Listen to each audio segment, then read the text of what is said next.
Hello, my name is Dale Adams, and today I'm speaking with Lorna on this Pat Chat. And Lorna has just released two new books. So, hi, Lorna. Hello, morning. How are you? Yes, I'm really well, thank you. Happy New Year to you. And to you. So, we've got two new books. We have, yes, I've started these sort of were published in November. So Saying Goodbye to Wilbur is a children's bereavement support book around pet loss.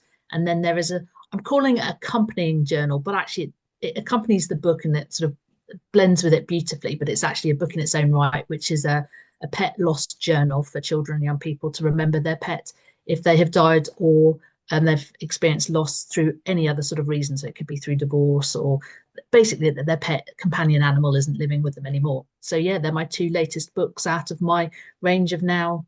I think I've worked out six, I think, children's bereavement support books. Okay, because you are a children's bereavement specialist and also an author. Yes. I've worked for the last 30 years with children and young people. And for the last sort of 20, just over 20, I've sort of specialized in supporting bereaved children and young people.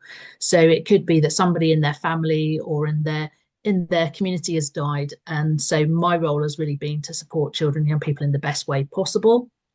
And I've always had this sort of vision that it would be really good to write a children's bereavement support book. So a couple of years ago during lockdown, I decided that that's sort of a dream I was going to make into reality.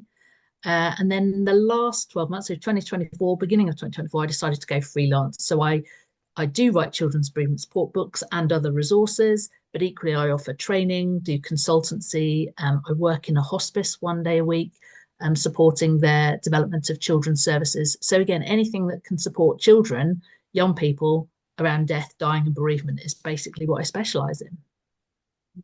And this is actually part of a series of books, Saying Goodbye to. So, can Yeah. you tell us about how the series is developing?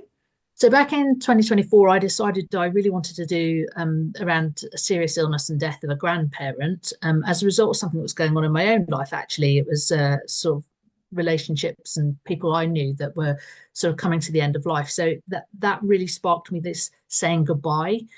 So I wrote a saying goodbye to Nanny book back in March last year, and it really just explored how to talk to children and young people about serious illness and then the subsequent death of a grandparent.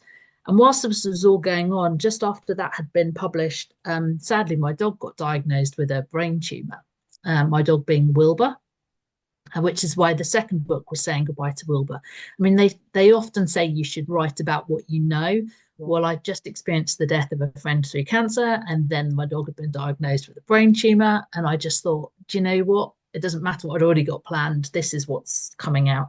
And I recognized, because it's something I've sort of strongly believed in, is around the significance of pet loss and how under acknowledged and undervalued it is.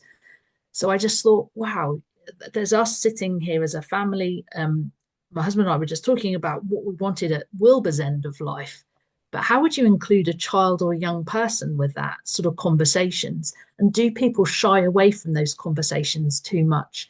And of course, I realize they do because we Yeah. as adults we try and protect children around serious illness of humans. And so I started to explore what that would look like.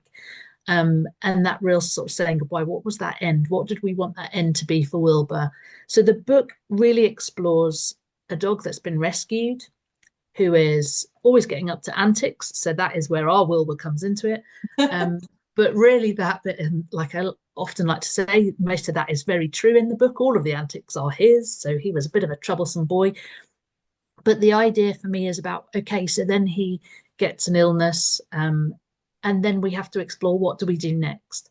And there is this real difference, isn't there, about how we've heard Esther Ranson talk about the fact that she has treated her animals better than sometimes how she's seen humans treated at the end of life. And, that's another big debate. And some people will think differently about that.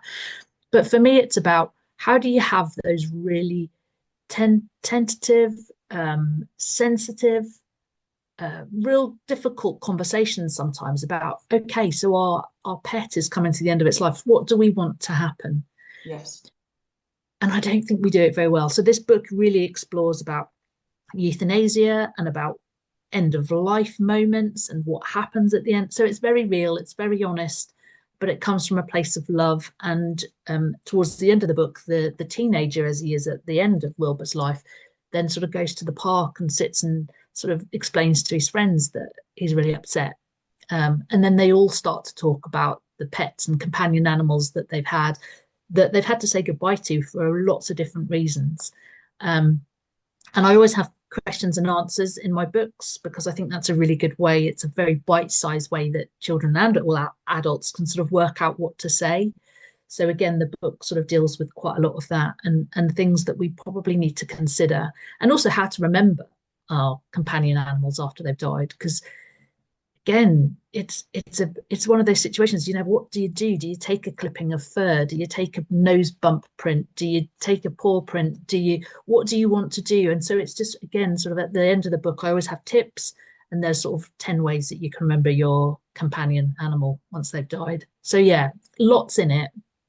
And it's not an easy read, but it's a very real, honest account to help children, but also to help adults to really explain some of these difficult situations that arise every single day. Yeah. But these are just all the topics that, as you say, are shied away from. And so it's the pets, it's looking at pet loss holistically as well. And obviously what you're doing is really bringing that out within the book, because the conversations are difficult to have. They're difficult with humans, but we can have our pets for 10, 15, 20 years. So they're such a big part of our lives and our family. And you do want them to be treated really well at their end of life. So again, it's thoughts and decisions that need to be made, and trying to put that to children. It's making sure it's done and in the right way, isn't it? With the correct language.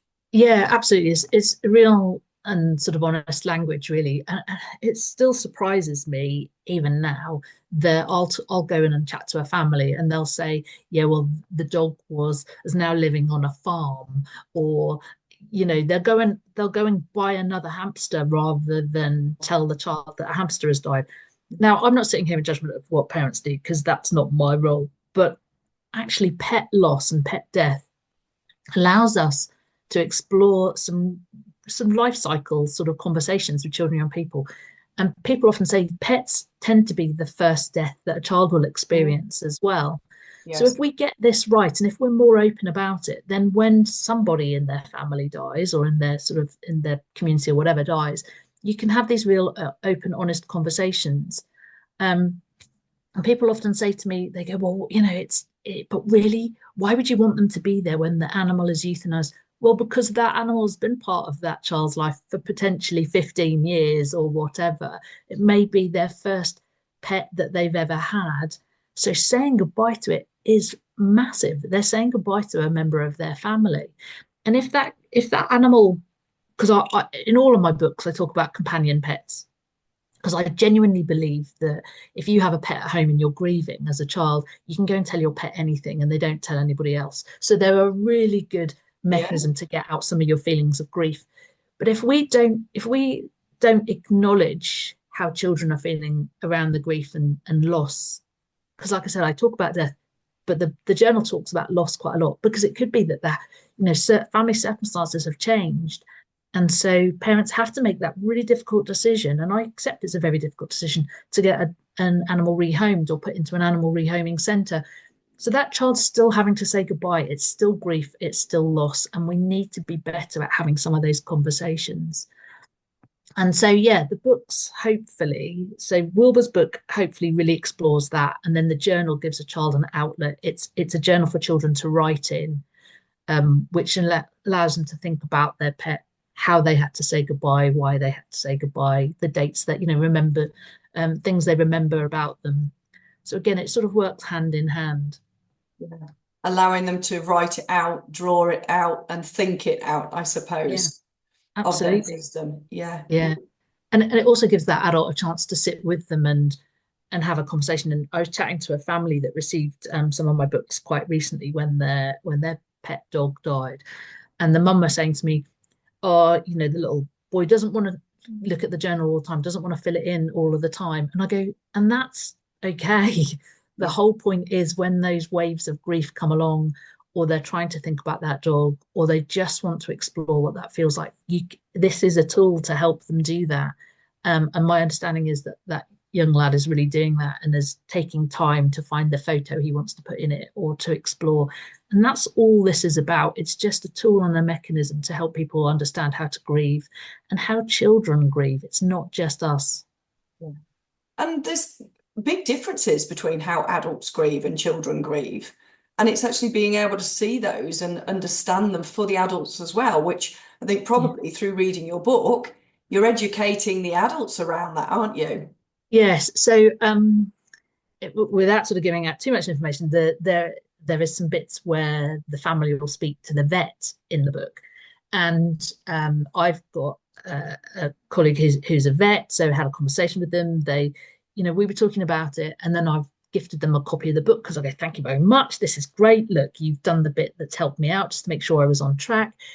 And they've come back to me and said, this book is absolutely useful for adults, as useful for adults as it is for children and young people and for families, because it just explains things in a way that people can understand that there are choices.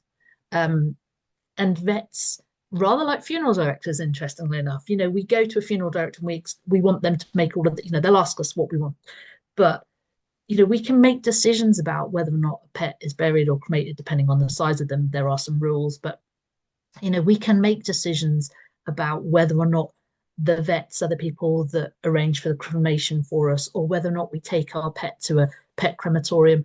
And all these things people don't really understand. So again, the book was just trying to explore there are options, but what happens is society makes us think we have to do things in a set way.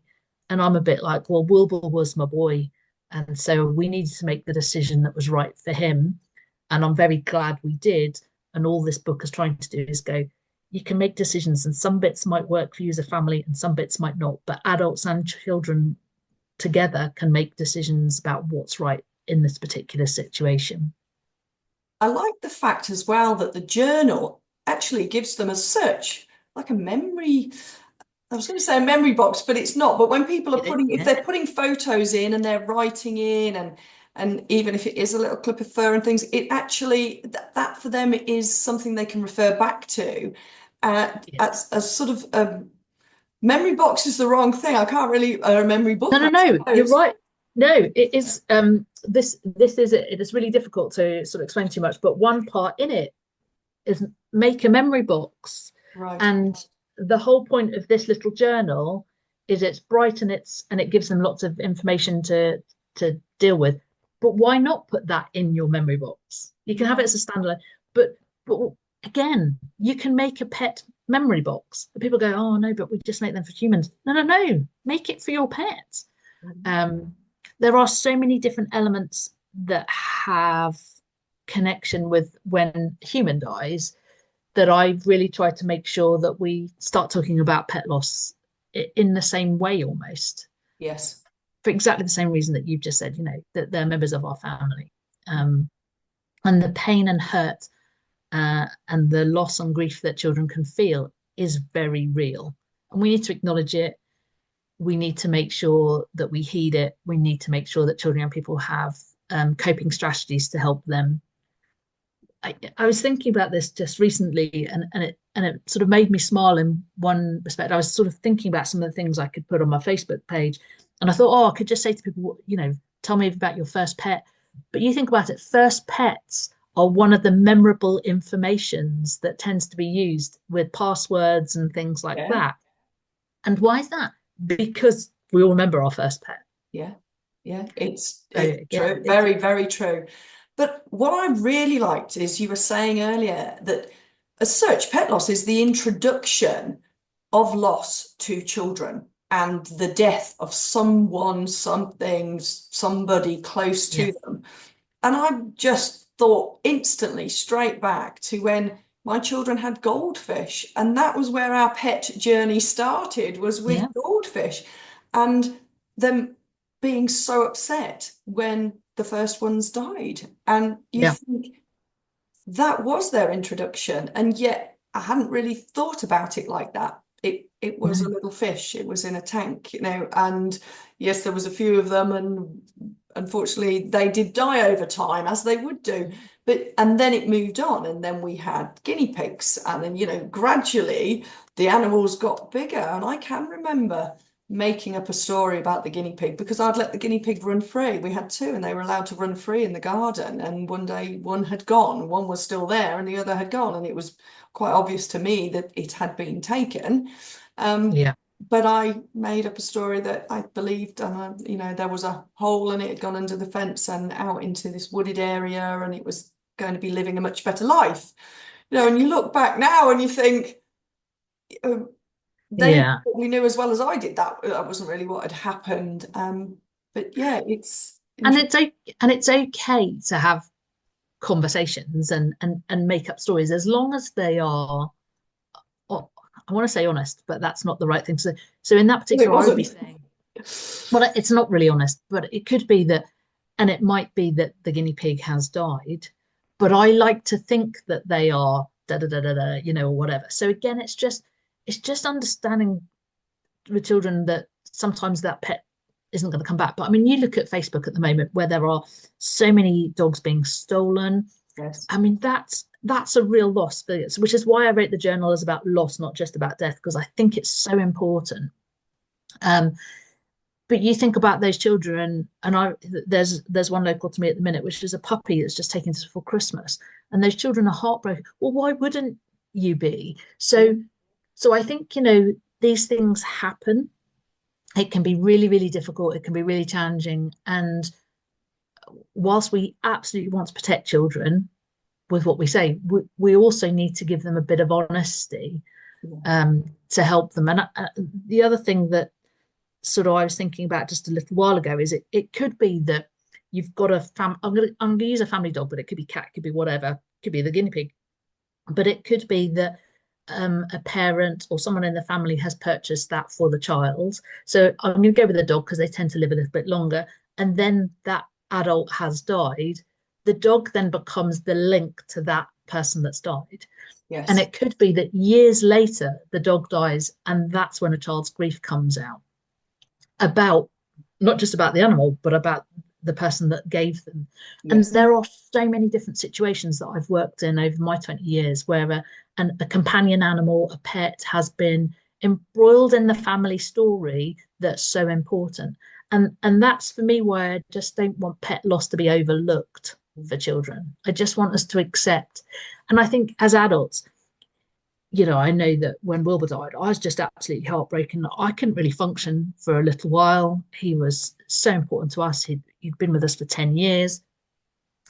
So when I was trying to work, I just couldn't concentrate. I didn't, you know, and people go, hang on a minute, it's just a dog. But there's no just a dog. No. It's something so much more. And I just feel like it's important that we acknowledge that as a society and go, it doesn't matter if you're working with a work colleague or if it's your child or whatever. When a pet dies, let's acknowledge it. Let's accept how painful that loss might be. And Wilbur died in May last year, so we're January now. So I mean, we're talking 6-7 months ago, but I still miss him and I'll still have a moment because it's so important. And that's all these books are trying to do is just go, let's just make sure we understand that children can be impacted as well as adults. Yeah. And make sure that when you're speaking to the children, you're doing it, as you say, not as I once did it many, many years ago now, but in an honest way. I think it's also very different when the animal is still there and they can see it's dying or it has died than maybe with my story where actually it had disappeared.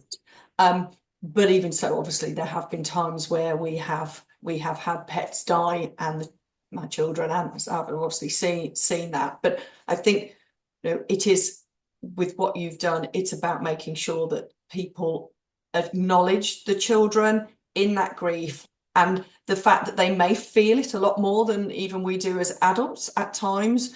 But if they feel like their confidant, the animal that they sort of relied on, even if that is something as small like a goldfish or a hamster, if they love it that way, and making sure that they're spoken to in the right terminology, the right language, and Yeah. allowed to grieve as well. They need to be, Yeah. that needs to be enabled, doesn't it? That grief. Yeah, it's no different. And you know, I talk about honesty, in all my books, I talk about age appropriateness, ages and stages of development of the child. So you wouldn't just be telling a child absolutely everything, but what you wouldn't be telling them is an untruth. You'd be giving them age appropriate nugget bits of information that helps them to understand what's going on. And then if they need a bit more information, children are very good at asking a question, or us recognizing they haven't quite got, you know, they put two and two together and made five. So actually this is what's happened. And children have a remarkable ability to deal with the truth. So I think that's really, really important. Ages and stages. So, you know, what you might tell one child, you might not tell another, but it's about never lie. If, you know, if possible, if you don't know, tell them you don't know. But if you know that it's likely that an animal has died, you can tell them that. But as a family, we like to think that, you know, so you can still have this comfort even in really difficult circumstances. But absolutely, there are so many different connotations of how animals come into our life, and companion animals, pets, assistance animals, all of those things. And children absolutely have an affinity with them. So we just need to make sure that their pain and suffering is acknowledged as much as anybody else's. I talk a lot about children being forgotten mourners. Yes. And I'm always talking about it.